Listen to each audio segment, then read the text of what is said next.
နွေရာသီရောက်လာပြီဆိုလို့ရှိရင်ကိုရီးယားမှာ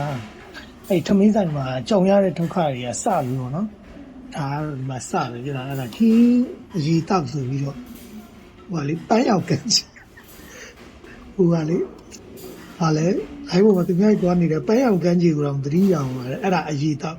ဒီတော့ဘာလဲဆိုပဲမုတ်တွေပေါ့နော်အဲ့ပဲမုတ်တွေအဲ့လိုအရေးဖြော်ရတာအေးဆက်နေတာပဲပြီးတော့ပူလည်းမပူရေခဲတုံးတွေတောင်ထည့်ပြီးတာရေခဲစိန်လာတာပေါ့နော်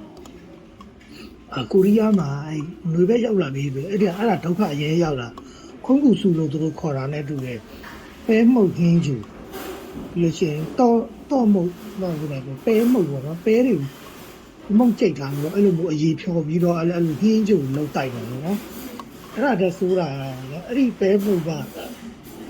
ချင်းနဲ့ရလာမှဆိုတော့အဲ့လိုချိုးပြီးတော့အဲ့လိုပဲမှုတ်ရဲ့ရတာကြီးဖြစ်တဲ့အချိန်ရေခဲတွေကပါသေးတယ်အဲ့ဒါ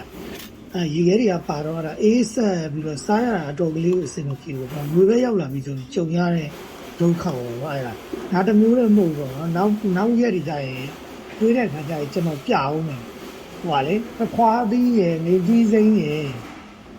ဟုတ်တယ်ခွားသီးနဲ့နေကြီးစိမ့်နဲ့ရှက်လကရည်တွေနဲ့ရှက်လကရည်လို့မဟုတ်သမ်းပြရည်လိုမျိုးအဲ့လိုအရေးကြီးကောက်တွေနဲ့ချစ်စုပ်ပြီးတော့ရေကြီးအဖက်တွေလည်းပါတာပေါ့နော်။ရေကြီးအဖက်တွေရယ်ခွားသီးရယ်နေသီးစိမ့်ရယ်အဲ့လိုမျိုးဟင်းဂျိုလိုမျိုးလုပ်ပေးတာဂျိုလာတာမဟုတ်ဘဲနဲ့ရေခဲတုံးနဲ့အေးဆက်ပြီးတော့ချင်းစုံလာအဲ့လိုဟာတွေလည်းကြီးတယ်ပေါ့နော်ကိုရီးယားမှာဒီဘက်ရောက်လာရင်တော့အရန်ဒုက္ခရောက်တယ်ပေါ့နော်ဒါကျွန်တော်မစားဘူးမတောက်ဘူးပေါ့နော်ဒါပေမဲ့ဗီဒီယိုရိုက်ချင်လို့ယူလာလိုက်တာပေါ့နော်အဲ့လို